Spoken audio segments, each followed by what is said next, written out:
العمليه مش حرمان، ومش معنى ان انت عملت عمليه ان انت هتمشي على نظام غذائي مدى الحياه. مفيش حد اصلا ممكن يعمل كده ابدا، ولكن ممكن تلخبط احيانا، ممكن تاكل اكل سويتس، تاكل اكل فيه نشويات، مفيش مشكله، ولكن التوازن مطلوب والهندله مطلوبه، وان انا اعمل الكلام دوت وانا مركز احسن ما اعمله وانا مش واخد بالي.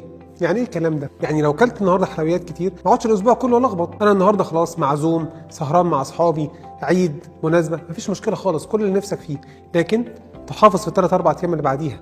ممكن تاكل حلويات وتلعب رياضه. الكلام دوت يا جماعه ما حدش بيمشي على نظام مدى الحياه، ولكن لازم ابقى مركز كويس في اكلي، متابع وزني، متابع اللايف ستايل بتاعي. عشان كده بنقول العمليه مش حرمان، مش معناها ان انا هرجع اكل اللي انا عايزه كله وابقى كله على البحري، لكن في نفس الوقت مش هحرم نفسي. ده التوازن وده الظبطه اللي احنا بنقولها للعيانين بتوعنا. بنعمل الكلام ده امتى؟ ودي نقطه مهمه جدا.